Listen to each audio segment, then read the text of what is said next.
इस कहानी की शुरुआत उस समय होती है जब अजीत और सुलेखा एक ही कॉलेज में पढ़ते थे। एक साथ कॉलेज में पढ़ाई करने के अलावा दोनों के परिवार संबंध भी बहुत अच्छे थे। सुलेखा के परिवार वाले अजीत को अच्छी तरह से पहचानते थे। कॉलेज में पढ़ाई के दौरान ही दोनों के बीच प्यार हो गया था। इन दोनों के प्यार के चर्चे पूरे कॉलेज में मशहूर हो चुके थे। सुलेखा से प्यार करने के साथ अजीत कॉलेज की एक दूसरी लड़की सुचित्रा के रिलेशन में आ गया था। जब सुलेखा को इस बारे में पता चला तो वह काफी गुस्सा हो गई और उसने अजीत को छोड़ने का फैसला ले लिया। जब भी सुलेखा अजीत से किसी काम के लिए कहती तो मैं झट से मना कर देता था। समय गुजरने के साथ अजीत ने सुलेखा के साथ समय व्यतीत करना कम कर दिया था। अंतिम बार सुलेखा ने अजीत को परखने का फैसला लिया। अपने प्लान के अनुसार एक दिन सुलेखा अचानक कॉलेज से बाहर निकल गई और गेट पर खड़े होकर उसने अजीत को कॉल किया और कहा, मैं कॉलेज के गेट के बाहर तुम्हारा इंतजार कर रही हूँ, जल्दी आना। मुझे किसी काम से आज घर जाना है। इस पर अजीत ने जवाब दिया, तुम कुछ देर इंतजार करो, मैं आ रहा हूँ। कॉलेज के बाहर सुलेखा को इंतजार करते हुए लगभग 1 घंटा बीत गया था, लेकिन अभी तक अजीत कहीं दिखाई ही नहीं दे रहा था। थोड़ी देर बाद अजीत अपनी बाइक लेकर सुलेखा के पास खड़ा हो जाता है। अजीत के देरी से आने की वजह से सुलेखा ने कहा, मैं कब से तुम्हारा इंतजार कर रही हूँ। मैंने तुम्हें कहा था जल्दी आना, लेकिन तुम पूरे 1 घंटा देरी से आ रहे हो। अजीत ने जवाब दिया, देरी से आने की वजह से मैं तुमसे माफी मांगता हूँ, लेकिन आप बाइक पर बैठ जाओ।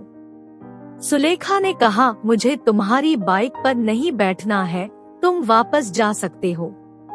उसके बाद अजीत ने कहा, यार तुमसे माफी मांग ली, अब तो बाइक पर बैठ जाओ। मैं किसी काम की वजह से जल्दी नहीं आ पाया था। अजीत के द्वारा रिक्वेस्ट करने के बाद सुलेखा बाइक पर बैठ जाती है, लेकिन अजीत सुलेखा के इम्तिहान में फेल हो चुका था। क्योंकि अजीत के देरी से आने का कारण कोई और नहीं, वह लड़की सुचित्रा थी।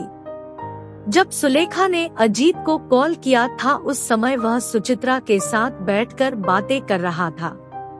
जब भी सुलेखा अजीत को किसी काम से अपने पास बुलाती तो वह देरी से पहुंचता और सुलेखा के कुछ कहने के बाद वह माफी मांग लेता था। अजीत के द्वारा हर बार माफी मांगने के कारण सुलेखा पूरी तरह से परेशान हो चुकी थी। सुलेखा ने अपनी सहेलियों को भी दोनों के बीच जो कुछ चल रहा था उसके बारे में बता दिया। सुलेखा हमेशा मानती थी कि हर गलती के बाद माफी मांगने से कुछ भी ठीक नहीं होता है। प्यार के बीच में सॉरी जैसे शब्द कोई मायने नहीं रखते हैं, लेकिन बार बार इसी शब्द का उपयोग करे तो है हमारे लिए सही नहीं है। अजीत भी सुलेखा के साथ ठीक इसी तरह करता था। सुलेखा के दोस्तों ने भी अजीत को समझाने की बहुत कोशिश की थी, लेकिन वह बिल्कुल भी नहीं समझ पाया था। उसके बाद सुलेखा ने बहुत बड़ा फैसला लिया कि अजीत के साथ चल रहे इस रिलेशनशिप को पूरी तरह से खत्म कर देगी। फिर धीरे धीरे सुलेखा ने अमित से दूरी बनाने के साथ साथ उसका फोन उठाना भी बंद कर दिया था। अजीत दूसरी लड़की से रिलेशनशिप में होने के कारण वह सुलेखा के इस प्यार को पूरी तरह से भुला चुका था। कुछ महीने दूर रहने के बाद भी सुलेखा अजीत के प्यार को भुला नहीं पाई थी, क्योंकि मैं उसे सच्चा प्यार करती थी। एक दिन सुलेखा अजीत के पास गई और बोली, अजीत मुझे ऐसा लगता है कि अब हम दोनों को एक दूसरे से अलग हो जाना चाहिए। अजीत ने कहा, क्या सच में तुम मुझसे दूर होना चाहती हो? सुलेखा ने जवाब दिया, मैं तुम्हारे प्यार की वजह से परेशान हो चुकी हूँ, इसलिए मैं तुमसे हर रिश्ता तोड़ना चाहती हूँ। उसके बाद सुलेखा वापस अपने घर चली जाती है। कॉलेज में भी दोनों के बीच बहुत कम बातें होती थी। धीरे धीरे अजीत पूरी तरह से सुलेखा से दूर हो गया। दोनों को एक दूसरे से दूर हुए लगभग 3 माह गुजर गए थे, लेकिन सुलेखा अजीत के प्यार को भुला नहीं पा रही थी। 3 माह गुजर जाने के बाद भी सुलेखा ने अजीत को बिल्कुल भी नहीं बुलाया था। उधर सुलेखा से रिश्ता खत्म होने के बाद अधिक पूरी तरह से सुचित्रा के रिलेशनशिप में जुड़ गया था। एक दिन एक छोटी सी बात को लेकर सुचित्रा और अजीत के बीच झगड़ा हो गया। सुचित्रा ने अजीत के गाल पर एक चांटा मार दिया और कहा, मैं पहले ही जानती थी कि तुम लड़कियों के साथ ऐसा ही करते हो।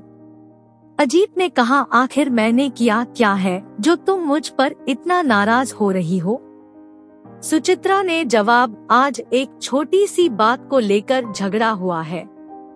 आगे चलकर कहीं ऐसा ना हो सुलेखा की तरह हमारा भी रिश्ता टूट जाए, इसलिए मैं तुमसे अभी अपना रिश्ता खत्म कर रही हूँ।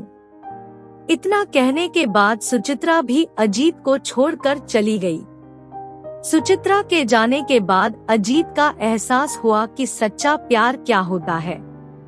वह अपनी बाइक स्टार्ट करके सीधे सुलेखा के घर पहुँच गया। अजीत जब सुलेखा के घर पहुंचा तो पता चला कि वह आगे की पढ़ाई करने के लिए अपने पिताजी के साथ ऑस्ट्रेलिया चली गई है। इस बात को जानकर अजीत बहुत दुखी हुआ। दोनों लड़कियों को छोड़कर जाने के बाद अजीत को पता चला कि सच्चा प्यार क्या होता है। अजीत को भी एहसास हो चुका था कि मैं सच्चा प्यार सिर्फ सुलेखा से ही करता था, लेकिन समय निकल चुका था। अजीत अपनी आंखों में आंसू लेकर घर पहुंच गया। जब सुलेखा अजीत के साथ थी तो उसने कोई कदर नहीं की थी, लेकिन छोड़कर जब ऑस्ट्रेलिया चली गई तो अजीत को उसकी कमी का एहसास हुआ। आज भी जब अजीत को कॉलेज के दिन याद आते हैं तो वह रो पड़ता है। जीवन में किसी के सच्चे प्यार का एहसास तब होता है जब वह हमें छोड़कर कहीं दूर चला जाता है। उसके दूर जाने के बाद ही हमें उसकी अहमियत का एहसास होता है। मेरा मानना यही है कि अगर किसी से सच्चा प्यार करो तो उसे कभी दुख मत दो। प्यार करने वालों को आपस में एक दूसरे को समझना चाहिए, उसके बाद ही प्यार आगे बढ़ता है।